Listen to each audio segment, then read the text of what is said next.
Assalamualaikum warahmatullahi wabarakatuh. Selamat bertemu lagi sahabat Salsabila dimanapun Anda berada. Alhamdulillah hari ini kita ketemu lagi di salah satu acara di Salsabila TV, yaitu Salsabila on the Mic.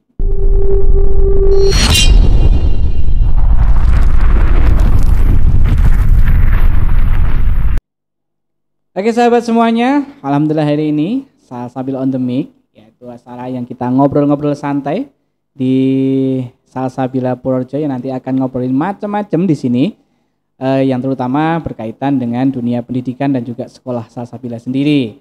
Nah, nanti bisa ada tentang parenting, bisa ada tentang kesiswaan, bisa juga tentang keguruan. Nanti kita akan ngobrolin bareng-bareng. Nah, teman-teman semuanya, hari ini kita sudah kedatangan dua tamu yang luar biasa. Yang satu ini dan dua-duanya itu adalah pengajar di Salsabila semua yang sudah mengabdi cukup lama di Salsabila Purworejo.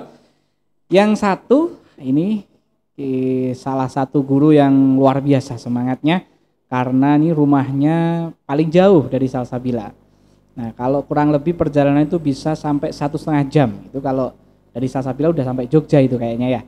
Nah, kita sambut sahabat kita, guru kita yang luar biasa, ada Ustadz Hamid. Ya, gimana kabarnya Ustadz Hamid? Ya, alhamdulillah sangat luar biasa hari ini karena tadi kita sudah dari pagi jalan-jalan dengan istri. Masya Allah. Nanti jam 6:30 kita mau berangkat mandi dan sebagainya. Kebetulan hari ini spesial sekali juga. Tadi ketika mau berangkat itu dikatakan istrinya, "Wahai suamiku, saya buatkan apa hari ini?"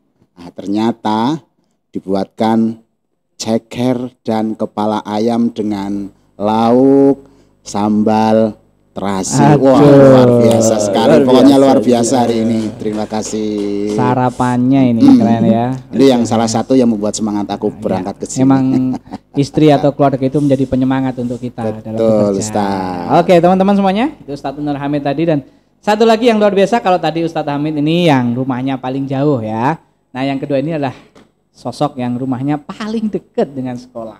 Dan beliau juga menjabat sebagai salah satu wakil kepala sekolah ada di manajemen Salsabila Purworejo. Nah, rumahnya paling dekat nih.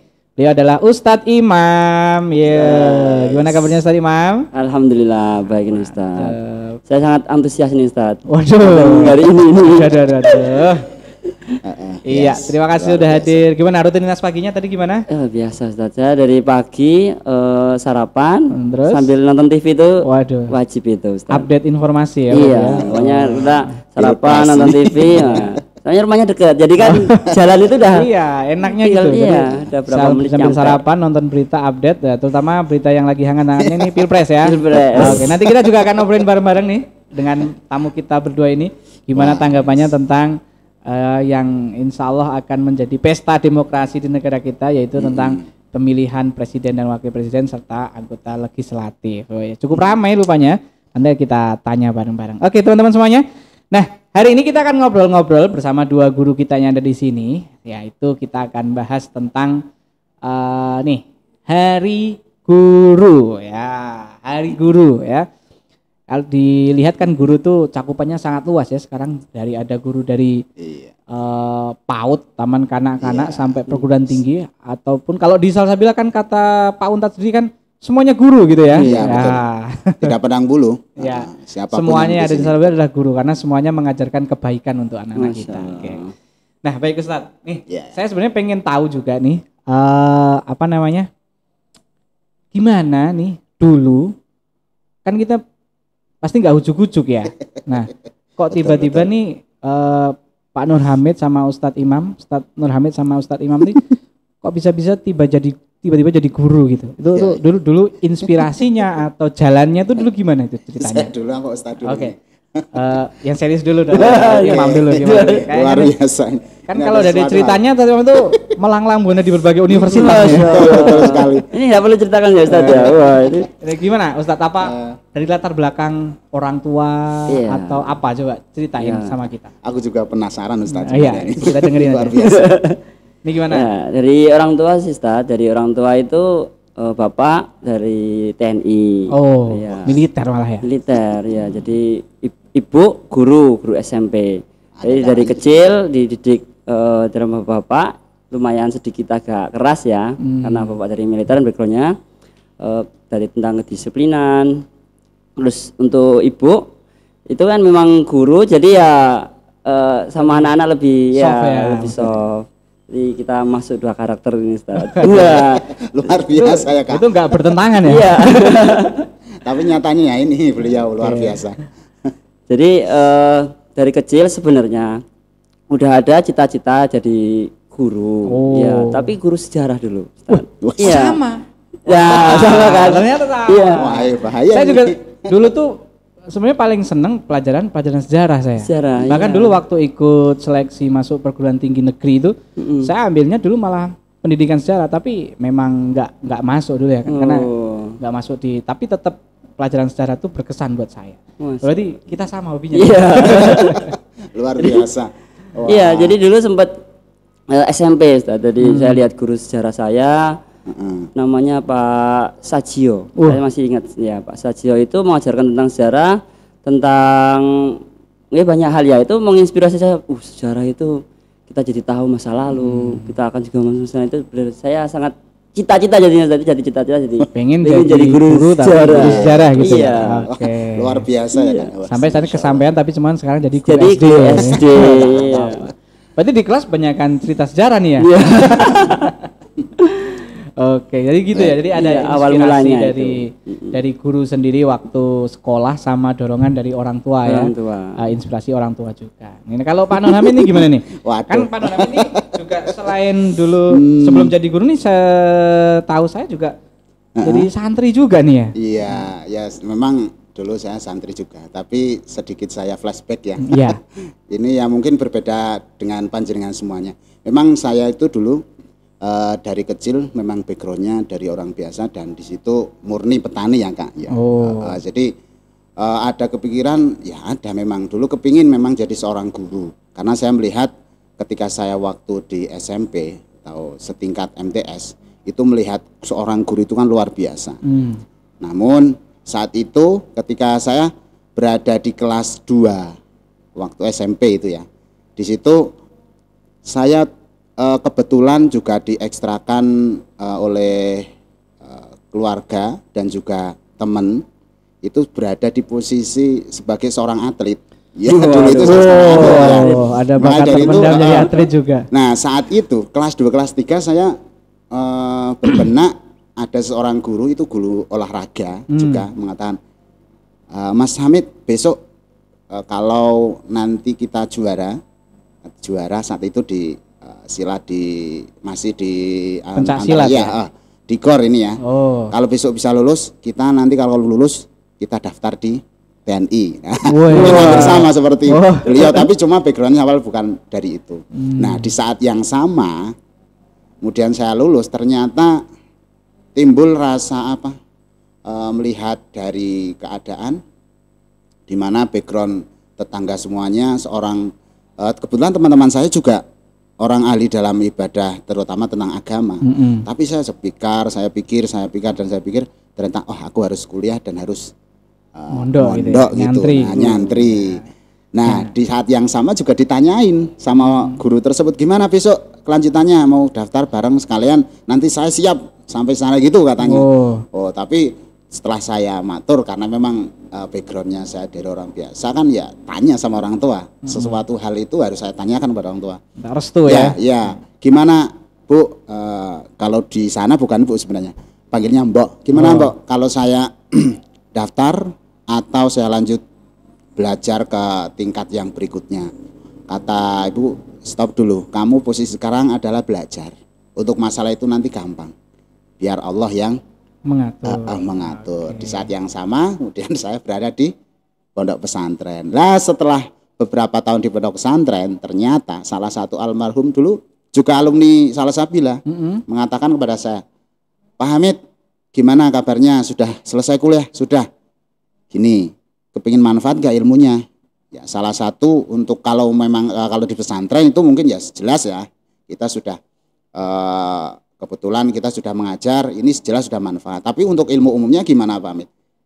Kita gunakan untuk yang bermanfaat. Nah, saat itu saya digiring oleh beliau untuk ikut membantu di Salsabila. Nah, itu ceritanya. Maka dari itu, berawal dari itulah saya kerentek, oh ternyata ini jalan saya sebagai seorang guru. Dan kebetulan saya juga di pondok pesantren sebagai salah satu mungkin santri senior, santri yang diamanai, berada di dalam istilahnya dalam. Ya. Dan situ saya bilang matur sama beliau, enggak apa-apa, yang penting jaga akidah, jaga ilmunya, manfaatkan ilmunya, dan yang ketiga adalah jangan pelit tentang ilmu. Seperti itu. Iya. Jadi liku-liku ya, kita semuanya bisa jadi guru tuh macam-macam ya. Tapi sekali. Yang harus kita yakini bareng-bareng bahwa memang saya selalu meyakini bahwa saya nggak memilih untuk di sini, tapi kita yang dipilih untuk ada di sini. Benar-benar kita sama Allah ditempatkan di sini bukan semata-mata kebetulan, tapi memang kita ditempatkan sama Allah di sini untuk menjadi guru, menjadi pembimbing atau pendidik yang ada di Salsabila ini untuk mengemban amanah untuk anak-anak kita. Luar biasa. Dan satu lagi Ustadz. Apa? Jadi selain dari itu mungkin secara logika mungkin dulu saya berada di Purworejo ya. Tapi secara logika saya sekarang udah mukim bersama istri saya. Secara logika mungkin kan dari jarak tempuh, kemudian dari berbagai macam pertimbangan, mungkin bisa jadi saya berubah pikiran menjadi guru, tapi ternyata sampai sekarang alhamdulillah saya masih berada di salah satu ya. Tahu ini nggak mudah karena kan kita harus laju setiap hari jauh dari rumah. Kalau dulu masih di pondok deket ya, karena posisi nggak paling 10 menit sampai sekolah. Nah, sekarang butuh waktu berangkat habis subuh dari rumah ya. Iya betul. Luar biasa teman-teman. Baik teman-teman, ngobrolin tentang guru ini nggak pernah ada habisnya, karena kan kita sebagai guru kita pasti punya guru-guru yang menjadi inspirasi untuk kita semuanya, dan kita harapkan kita juga menjadi inspirasi untuk anak-anak kita. Nah, nih kan tentu aja nih kita berbeda ya. Sewaktu kita dulu jadi murid melihat guru kita mempersiapkan kita untuk ada di zaman sekarang ini, sama saat kita jadi guru kok beda ya. Dulu saya itu jadi murid kayak gini, kok sekarang murid saya kok kayak gini ya. Nah ini menurut teman-teman gimana itu? Kan perbedaannya cukup signifikan ya, maksudnya jauh banget. Dan maksudnya perkembangannya sangat pesat. Waktu dulu kita mungkin kalau saya dengan Pak Hamid sama Pak Imam, saya nggak tahu terpautnya berapa tahun ya. Saya nggak tahu. Tapi waktu saya SD kan namanya anak zaman dulu kan masih seperti itu, dan guru betul-betul pengaruhnya tuh sangat kuat sekali. Nah kalau sekarang apalagi kita mengajar di Salsabila yang anaknya begitu berbeda-beda karakternya. Nih kalau Pak Imam gimana nih ngelihatnya sebagai guru nih saat ini nih? Ya, dulu memang sama sekarang itu ya beda ya Ustadz ya. Anak-anak yang sekarang itu ya memang tidak bisa disamakan seperti dulu ya Ustadz. Iya, kan zamannya beda nih, maksudnya teman-teman zamannya beda, kemudian tentu aja kan kita sebagai guru harus nyesuaiin dengan zaman anak-anak kita sekarang gitu kan. Tapi yang paling utama adalah himmah ini. Nah, apa bisa dijelasin himmah atau apa tuh? Nah, himmah keinginan seorang siswa, di mana salah satu keinginan siswa itu dulu memang benar-benar kepingin tahu bahwa saya yang butuh. Seperti itu. Kalau sekarang itu ya mungkin ya walaupun hanya beberapa persen, tapi itu rata-rata yang menginginkan sekolah adalah orang tua. Di mana orang tua itu di rumah hanya nak ayo sekolah gitu kan. Orang tua belum menjelaskan kalau sekolah itu kita yang butuh gitulah. Kemudian berarti dalam tanda kutip nih yang sekolah nggak cuma anaknya doang ya, tapi orang tuanya juga ikut sekolah juga, gitu ya. Ingat saya di zaman dahulu itu ketika mau berangkat sekolah itu, ketika saya nggak tahu kalau itu sekolah, orang tua yang mengingatkan. Nak sekarang sekolah, mandi dulu cepetan, berangkat. Setelah pulang sekolah ditanya tadi pelajarannya apa, ya kan? Pelajarannya apa, kegiatan di sekolah itu apa. Tapi kan berbeda dengan orang-orang sekarang ya, mungkin karena faktor kesibukan ya, ataupun faktor yang lain yang membuat siswa itu mungkin yang penting saya sekolah untuk tahun ini, tahun yang sekarang ini. Aku sih penting sekolah, ikut orang tua manut, saya sekolah di situ, dan di situ mungkin ya salah satu yang berperan sangat untuk saat ini adalah selain orang tua juga guru. Ya memang tuntutan zaman lah ya Ustadz Imam ya. Dulu saya ingat Ustadz, jadi dulu itu anak misal kita di sekolahan dimarahi misal sama guru, kita pulang kita cerita sama orang tua kita tambah dimarahi sama orang tua. Iya benar. Iya kenapa nggak bisa dimarahi Jadi gitu. itu bukan hoax ya kalau zaman dulu kita dimarahin guru pulang sama orang tua ditambah dimarahin. Iya, tambah dimarahi. Saya ingat sekali itu ketika di sekolahan saya berantem dengan kakak kelas, sampai rumah saya ditanya kenapa kamu ini bengap gitu kan. Tadi berantem sama kan, lah wong sekolah kok yo malah gelut ditambahi sandal, wah gitu. Tapi ada masalah, memang itu ya pendidikan buat dari orang tua untuk kita semuanya. Oh ternyata memang antara orang tua di sekolahan itu ada berkesinambungan itu seperti Jadi itu. memang kalau dalam istilahnya trilogi pendidikan ya, antara orang tua, murid sama guru itu harus berkesinambungan, saling bekerja sama untuk tercapainya pendidikan yang baik untuk anak-anak. Sekarang nggak bisa di ini sekarang lah. Kenapa Anda bilang nggak bisa kenapa? Gini loh Zat. Masalahnya Iya. nggak bisa. Sekarang kan kita terbatas. Mengingatkan anak itu kan juga ibaratnya sudah tidak dengan kekerasan. Ya mungkin zaman dulu guru-guru kita masih dengan ada kekerasan dan itu anak nurut. Nah, memang beda dengan anak sekarang. Tapi kita kekerasan bisa jadi Malah anaknya malah tambah-tambah iya. Nah ini saya berarti kita sebagai guru itu sekarang harus dibekali dengan hal-hal yang seperti itu. Iya. Tetapi gimana nih kan itu bisa juga menimbulkan dilema untuk guru-guru saat ini.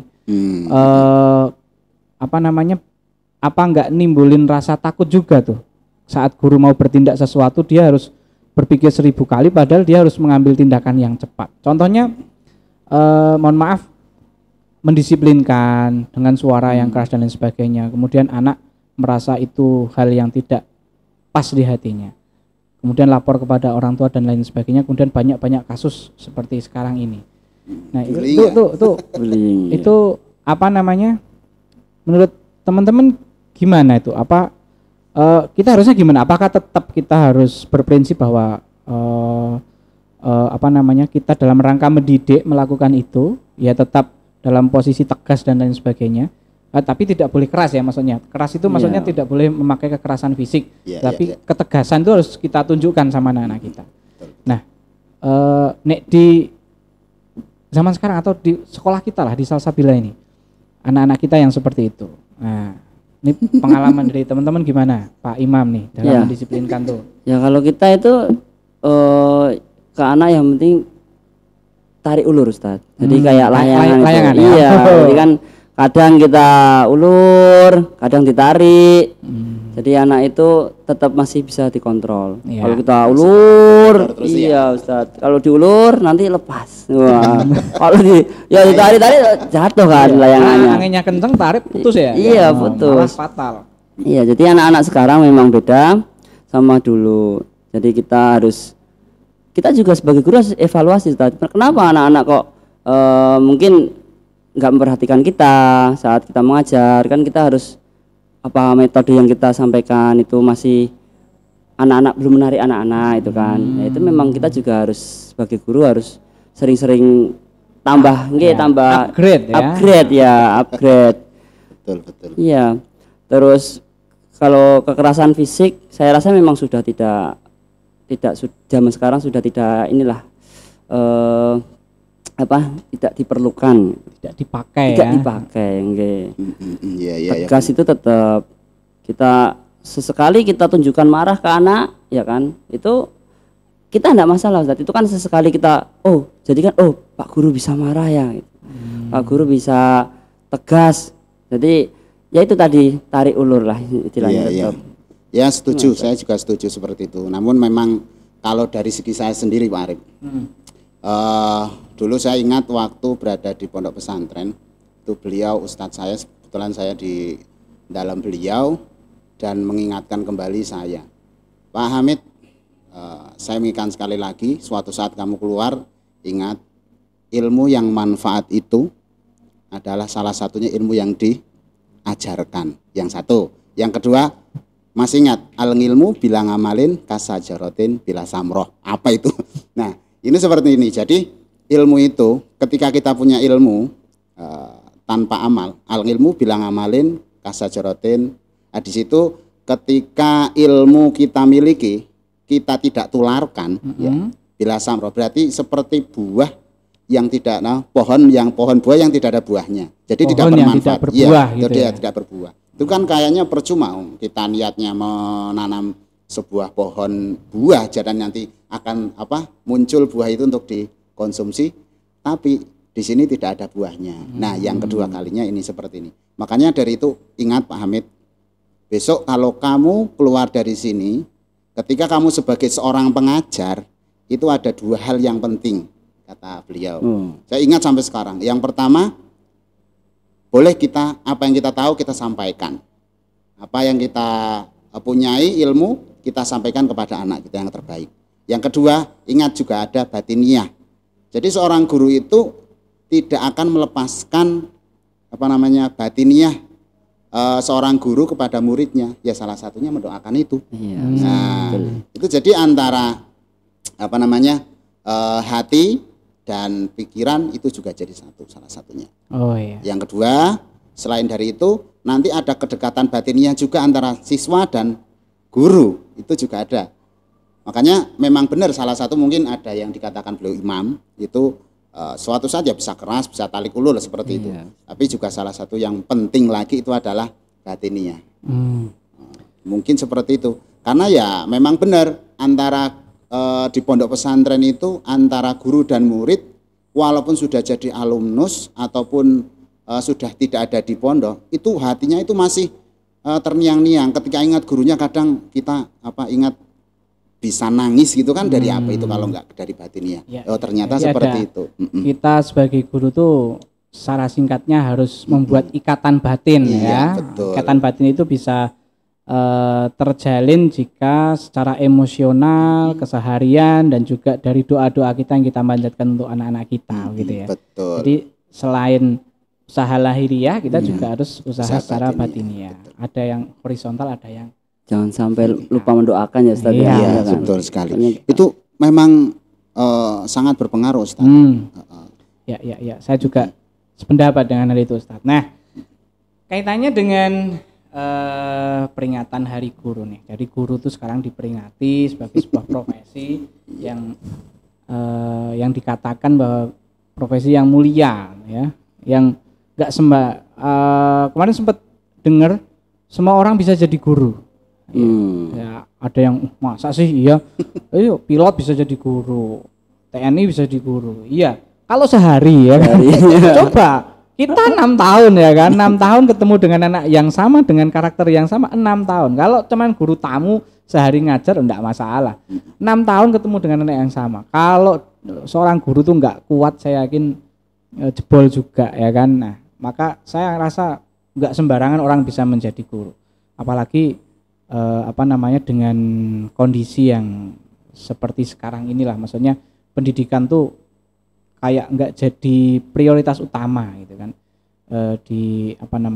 hampir semuanya kan istilahnya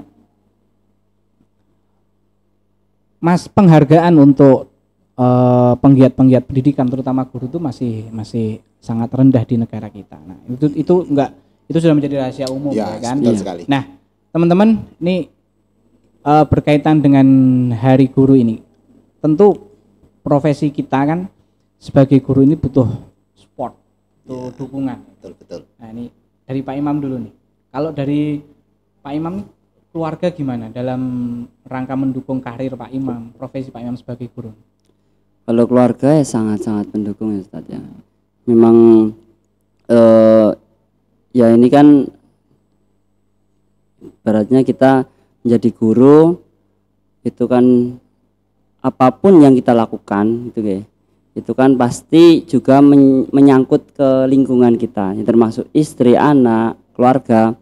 Jadi kita di sekolahan guru, di luar pun kita tetap guru Tetap gitu guru, ya. Ustaz. Nggak bisa kita Misal peserta iya. gitu ya. Misal kita pergi ke acara di mana gitu kan, atau ke alun-alun gitu Ustaz ya, kita nanti di sana bertemu dengan murid-murid kita yang ada di sekolahan, kita kan tetap dipanggil Pak Guru ya. Pasti tetap dilihat dari atas sampai bawah. Gak cuma kita yang dilihat, istri kita dilihat, anak-anak kita dilihat. Bahkan kalau kita misal ya kita melakukan tindakan-tindakan yang maaf mungkin tidak layak dicontoh sama anak, itu pasti langsung diingat Ustaz. Besok misal kita ketemu di sekolahan, kok Pak Imam gini ya, atau istrinya Pak Imam gini, itu pasti Image-nya itu harus selalu iya, terjaga gitu ya. beda dengan profesi yang lain ya Ustaz ya. Profesi yang lain mungkin dia di pas kerja keluar udah bebas gitu ya. bebas. Kita Kalau masih enggak. iya. Oke. Luar biasa Jadi ya. keluarga Betul. sangat Iya, jadi kan harus jadi keluarga support system pendukung Iya. untuk profesi guru ini. Kalau Pak Ini Hamid gimana? Keluar jalur dulu ya ini. Ini cerita dulu sebentar. Ini kaitannya dengan ya salah satu sebagai profesi kita sebagai Profesi seorang guru. ya. Ini kan di suatu desa itu kan berbeda dengan lingkup kota ya. Bahwa seorang guru itu di luar Pandang, ya? itu dipandang yang luar biasa. Bahkan sampai di rumah itu monggo. Bahkan orang itu monggo Pak Guru, monggo Pak Guru. Nah, Kalau di desa penghormatannya sangat tinggi gitu ya. Tinggi. Monggo, padahal kan di situ saya di tempat istri saya kan ya baru datang, istilahnya kan orang-orang pendatang kan. Ya. Lah, ketika ada acara acara besar mungkin pernikahan atau acara tahlilan atau dan sebagainya, itu mesti langsung disambut monggo Pak Guru, monggo Pak Guru. Masya Allah. Wah, disitulah sebenarnya Tamu kehormatan gitu ya. Padahal sama orang yang petaninya mungkin lebih dompetnya lebih tebal mereka daripada kita. Ya, kalau dilihat mungkin Tapi dompetnya betul. itu saya nggak ngelihat dari tebel atau tipisnya dompet. Saya melihatnya penghormatan mereka kepada kita sebagai guru, terutama mohon maaf kalau di pedesaan kayak Pak Hamid dan sebagainya itu, apalagi di perkotaan masih sama saya rasa. Itu ngelihatnya bukan dari kaya atau tidaknya kita, tapi mereka menjunjung atau menghormati guru itu karena kehormatannya, ilmunya, kemudian profesinya itu nggak sembarang orang bisa masuk ke situ gitu kan. Betul, Nah, betul jadi sekali. saya rasa juga mereka masih beranggapan masih menghormati itu, dan penghormatan itu penting untuk kita lestarikan. Karena apa? Saya rasa orang tua juga harus menghormati para guru, apalagi guru dari anak-anak mereka. Iya, betul Karena sekali. dengan orang tua itu hormat pada guru anak-anaknya, insya Allah lah saya yakin ilmunya akan tambah berkah gitu kan. Ya. Jadi memang ada perbedaan. Saya pun juga sama dulu. Enggak guru pun kalau kerja di sekolah dianggap guru. Bapak saya itu cuman sebagai TU. Sebagai TU. Tapi kalau ketemu keluarga besar yang dari simbah saya yang di kampung itu, mereka pasti manggilnya itu Mas Guru. Mas Guru. Sama ya, Mas Guru. Ya. Iya. Jadi panggilnya Mas Guru karena taunya yang kerja di sekolahan ya padahal di sekolah bukan guru. Jadi itu berarti profesi guru itu sangat-sangat terhormat. Apalagi kalau saya mendengar cerita dari teman-teman guru-guru zaman dulu itu gimana. Zaman dulu saya kan dulu pernah Wiyata Bakti juga nih teman-teman. Wiyata Bakti di SD negeri di situ. Itu tuh kalau dari tempat saya paling kalau sekarang naik motor kurang lebih paling 10 menit lah sampai lokasi. Tapi kalau pas istirahat kita kan duduk-duduk bareng dengan guru-guru senior gitu. Mereka cerita waktu pertama ditempatkan di situ tuh bagaimana jalan tuh belum ada yang aspal. Jadi masih tanah dan mereka harus jalan dari Jalan Purjo Magelang itu sampai ke lokasi itu masih harus jalan ke sana. Ada yang naik kuda. Luar biasa. Ada kuda itu. Ada yang naik kuda. Bayi berangkat dari rumah itu bawa kuda sampai ke sekolah. Jadi kalau sekarang ya motor keren ya. Ayo zaman dulu pakai kuda sampai ke sekolah. Jadi sekarang viral. Iya. Jangan-jangan pas waktu di SD zaman dulu itu tempat saya mungkin pakai apa ya? Pakai kambing. Kalau saya profesinya guru tapi mungkin kepala sekolah atau apa dulu. Panggilnya kan mantri kalau dulu. Iya, mantri. Itu beliau pakai kuda. Jadi kok bisa mantri, Kak? Kurang tahu juga tapi disebutnya Pak Mantri kalau dulu itu. Ya. Itu pakai kuda itu. Jadi semangat mereka untuk ngajar itu. Dan saya yakin penghargaan atau dari negara untuk mereka zaman dulu itu enggak sebesar sekarang, tapi mereka begitu sangat ikhlasnya Menikmati melakukan ya. profesi itu, jauh dari rumah dan lain sebagainya. Dan apa namanya? Itu menjadi salah satu inspirasi untuk kita juga, semangatnya. Kalau sekarang kita sudah dipermudah semuanya ya kan, Iya. antar jemput sudah Antar jemput ada, ada, motor pun sudah ada. ada dan sebagainya. Jadi itu harus nambah semangat kita untuk jadi guru. Betul, Baik. betul sekali. Nah, teman-teman semuanya, tentu kita sebagai guru ini kan adalah sebuah wujud profesi ya. Nah, profesi itu kan tentu ada penghargaannya. Betul. Nah, saya nggak ingin menghitung penghargaan yang kita terima ya, enggak ya. Tapi saya pengen coba teman-teman menghargai dirinya sendiri nih. Menghargai dirinya. Kira-kira profesi saya ini saya hargai berapa gitu ya. Gitu ya. Dari Bu, Ini boleh bebas. Maksudnya sensitif mau ini, Ustaz. mau dirupiahkan atau ya, kita sangat bersyukur. Kita Iya. bukan tidak bersyukur. Kita bersyukur dengan apa yang kita terima. Tapi saya ingat salah satu guru saya atau mentor saya itu mengatakan, kalau diri kita pribadi tidak menghargai diri kita, pekerjaan kita atau kemampuan ilmu kita, itu gimana orang lain menghargai. Nah, itu almarhum namanya, beliau sudah meninggal kemarin belum lama.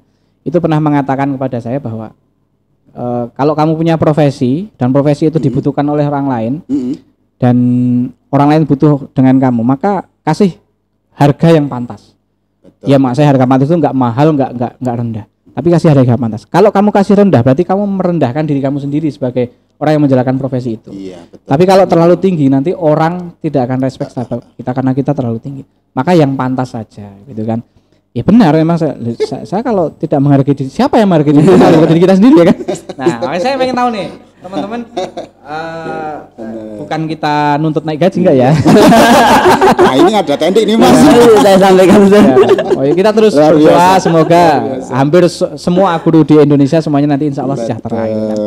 Nah, Ya, itu kita kan coba mungkin kita juga sering kadang orang tua kan cerita ya tentang anaknya, wah di rumah si A gini. Wah, kita bayangkan Ustaz. Kita kan satu kelas ya ada berapa itu 28. Wah. 28 dengan semua anak yang berbeda-beda masih menganggap mudah ya ngajarnya. tapi kita tetap harus berpikir mudah agar tidak dipersulit nanti. Nah, iya, Ustaz. Maksudnya ada orang yang kok anggap gampang jadi guru gampang ya. Dianggap remeh. Iya, dianggap remeh. Padahal kan kita tetap harus butuh sesuatu yang memang jiwa guru kan. Jiwa guru itu memang beda dengan cuma Perlu ya, Kak? iya, kita cuma mau ngajar itu kan nggak bisa. Oke. Ya kalau penghargaan itu ya saya rasa memang harus setinggi-tingginya ya Ustaz ya. Setinggi-tingginya Itu itu kalau kata Pak Untat, kalau setingginya angkatan udara. angkatan udara. Kalau sedalam-dalamnya angkatan laut. Kalau seluas-luasnya. Angkatan Angkatan darat. darat ada. Oke. Kita mungkin kalau menghitung nominal itu terlalu sensitif ya Ya, Ustaz. ya, Ya, paling angka lah ya. Ya. Ya, angka ya paling enggak 1 sampai 10 ya kita di ranking. Nah, Rankingnya 1 sampai 10. Pak Imam di kasih 8 nilai Ustaz. berapa di untuk 8 lah. Untuk 8. guru-guru ya seluruh Indonesia menurut saya memang harus penghargaan setinggi-tingginya. Untuk jadi 10 harus gimana itu? Nah, untuk jadi 10 itu ya itu yang perlu dinamakan dengan kita harus terus belajar ya Ustaz. Maksudnya memang memantaskan diri. Ya, Iya. Wah, Berarti- luar biasa. harus memantaskan Memantaskan diri. Mengajar pada diri sendiri ya. Iya. Apakah sudah Memantaskan diri. pantas? Berarti gitu. selalu upgrade. Upgrade intinya itu. Tapi ya benar kata beliau. Kak, sekarang Pak Hamid nih. Mana coba, ayo. Ini kan terus rumah jauh, Pengeluaran bensin tambah banyak Ustaz. BBM juga semakin naik gitu Iya. kan. Nah, Tapi memang kalau dilihat secara kasat mata memang ya alhamdulillah lah, intinya banyak bersyukur. Coba punya uang 100 enggak? Coba.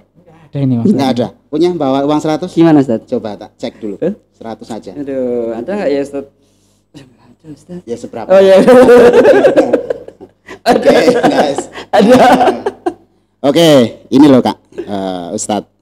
Ini kalau dilihat uang 100, kamu mau nggak dikasih ini? Ya mau. Mau kan? Mau. Kalau saya ruwes gini tetap mau nggak? Mau juga. Kalau saya buang, Ya tampil. tampil. Terus ini dimasukkan di telek lancung misal ya. Cuci ya. Cuci diambil ya. Iya. Kalau kita melihat dari apa segi apa ini? Nilai kan? Nilainya. Nah, Ini sama. Saya sebagai seorang guru, ini bukan istilahnya bukan hanya dilihat dari wah seberapa sih saya harus menilaikan guru, seberapa sih aku harus dibayar oleh sekolah, tidak. Tapi harus melihat pada diri sendiri, apakah sudah bisa menominalkan diri sendiri ilmunya saya, ya, ilmunya saya yang diberikan kepada murid. Nanti kalau kita sudah berikan memberikan ilmu kepada murid, saya sudah pantas, nanti secara tidak langsung ini akan datang dengan sendiri. Selain dari itu, yang namanya nominal itu tidak akan kalau melihat dari nominal kita tidak akan puas, tidak akan cukup. Misalkan hari ini mungkin bulan ini bisa 1 juta, mungkin saat ini cukup. Suatu saat diberikan 1,5 juta, wah pasti ada kebutuhan yang lain diinginkan, ya kan? Nah, terus semakin lama semakin naik, nanti semakin kebutuhan juga semakin banyak. Masa titiknya pada puncaknya harus kita bersyukur. Dulu ketika mungkin gaji zaman dahulu 400.000 kita cukup, nyatanya bisa sampai berbulan-bulan, bertahun-tahun kita masih berada di sekolah, itu berarti kan tanda itu cukup. Iya. Ya kan? Berarti lebih ke syukurnya itu. Dalam tanda kutip bukan dari nilai nominalnya, tetapi yang akan mencukupkan itu adalah Allah Subhanahu wa taala. Iya benar. Termasuk ya nilai seseorang itu ya ketika nanti kita termasuk tadi kita kan di luar nilai guru, guru itu memiliki nilai yang bagus dalam mendidik dan sebagainya. Nanti dimanapun berada dia tetap dinilai oleh orang lain nilainya bagus. Oke. Berarti kalau Pak Hamid nih tidak ternilai. Jadi bisa jadi seperti itulah. Karena sebenarnya memang saya sendiri kalau ditanya juga mau dihargai berapa gitu agak bingung menjawabnya, karena kan memang guru tuh agak-agak sungkan untuk nyebut nominal ya kan, karena satu sisi kayak enggak sopan, nanti kita dikira enggak ikhlas. Iya, sisi lain juga kita kayak gimana gitu ya. Jadi saya lebih melihat teman-temannya dari sekitar kita, teman-teman guru di Salsabila itu, teman-teman orang-orang yang insya Allah semuanya adalah orang yang bersyukur, yang menerima, apalagi dengan kondisi mendidik anak-anak yang sangat-sangat luar biasa di Salsabila. Nah, luar biasa sangat tadi Pak Imam dan Pak Hamid untuk statementnya tentang berapa nilai yang suruh menilai untuk profesinya, tapi ternyata memang profesi kita tidak ternilai. Terserah yang mau ngasih berapa. Kalau dulu saya 2M Ustaz. Berarti ini enggak begitu 2M saya dulu itu buat saya saja. Ini punya saya Ustaz. Dulu waktu menjadi guru honorer, kalau sekarang ya biasa bakti. 2M saya itu. 2M-nya itu apa? Makasih Mas gitu. Sekarang berapa Ustaz? Iya, makasih Mas. Iya, bayangin loh. Guru muda kayak pengen dolan-dolan atau apa, ya belum ada keperluan sih. Waktu saya Weta Bakti waktu itu berapa? Cuman setiap hari kan pakai motor juga 175.000 Ustaz dulu itu. Itu segitu? Iya, 175.000 itu. 175.000 itu tahun berapa Ustaz? 2007 sampai 2012. 5 tahun enggak ada. Kalau di Salsabila kan alhamdulillah setiap tahun ada kenaikan ya. Alhamdulillah aspirasi kita selalu didengarkan ya kan. Alhamdulillah juga sekolah selalu berupaya untuk memperbaiki keadaan. Saya yakin itu usaha-usaha yang patut kita syukuri ya kan. Dan sekarang juga semakin maju lah insya Allah seperti itu. Nah, alhamdulillah teman-teman semuanya, sebelum kita tutup nih sesi ngobrol-ngobrol kita tentang Hari Guru, karena kita peringatan Hari Guru nih, saya minta statementnya, kesan-kesannya sebagai seorang guru pada teman-teman kita juga sebagai guru. Silakan dari Pak Imam dulu. Ya, sebelumnya saya mau terima kasih ya Ustadz kepada guru-guru saya dari TK, SD, SMP, SMA, kuliah. Semua beliau-beliau ini yang menjadikan saya khususnya bisa berada di sini karena jasa-jasa beliau. Kita tidak lepas, maksudnya harus selalu mendoakan.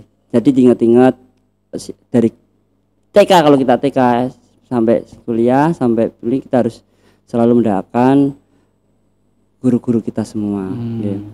Ya, untuk guru-guru di seluruh Indonesia, maksudnya Salsabila khususnya ya. Iya. Kita apapun yang kita lakukan, kalau kita tidak didasari dengan hati yang ikhlas, itu tidak akan berarti, Ustaz. Jadi kalau kita mengajar dengan keterpaksaan, itu nanti hasilnya juga anak-anak pasti akan tidak mendapatkan ilmu yang bermanfaat. Okay. Jadi guru kita harus ikhlas, kita menjalani tugas ini semata-mata ingin mencerdaskan anak bangsa, khususnya di Salsabila. Kita selalu mendoakan mereka, dengan izin Allah nanti insya Allah anak-anak bisa mendapat ilmu yang bermanfaat, kita juga mendapatkan berkah dari Allah. Amin ya rabbal alamin. Oke, luar biasa dari Pak Imam. Pak Hamid nih, gimana pesannya untuk kita semuanya, khususnya untuk teman-teman di Salsabila dan juga guru di seluruh Indonesia. Oke. Nah, ini di momen yang sangat penting memang ya, apalagi di sini atau nanti di tanggal 25 ini kita ada momen yang namanya Hari Guru Nasional. Di mana saya juga berpesan kepada kita untuk penting sekali menghargai kontribusi seorang guru. Ya, di mana kalian adalah sosok guru atau seseorang yang dipanuti. Di mana beliau adalah semua aspek yang dimiliki oleh beliau adalah suatu hal yang luar biasa, suatu hal yang menginspirasi, suatu hal yang mendidik, yang nantinya bukan hanya di dunia dimanfaatkan. Ketika dia ikhlas, maka bukan hanya di dunia tapi di akhirat juga. Nah, itu yang penting. Yang kedua, kepada semua guru khususnya Salsabila dan semuanya, di momen Hari Guru ini saya minta untuk semangat dan jangan lupa jadi orang guru yang ikhlas dan tidak ada terbersit untuk mencampur adukan antara profesi sebagai seorang guru dan pengamalan ilmu yang kalian miliki. Dan di momen Hari Guru ini saya menginginkan kalian harus dengan ikhlas. Selamat Hari Guru Nasional. Semoga apa yang guru sampaikan berkah dan manfaat. Terima kasih. Amin ya rabbal alamin. Amin. Oke sahabat Salsabila semuanya, kita sudah ngobrol-ngobrol panjang lebar terkait dengan profesi guru dan juga tentang bagaimana pandangan seorang guru tentang guru itu sendiri. Nah, sampai di sini aja kita ngobrol-ngobrolnya. Semoga apa yang kita obrolin ini bisa bermanfaat untuk kita semuanya. Amin. Sampai jumpa lagi di Salsabila on the Mic di pekan-pekan berikutnya dengan obrolan-obrolan yang menarik dan juga bermanfaat. Oke. Sampai di sini, wassalamualaikum warahmatullahi wabarakatuh. Waalaikumsalam warahmatullahi wabarakatuh.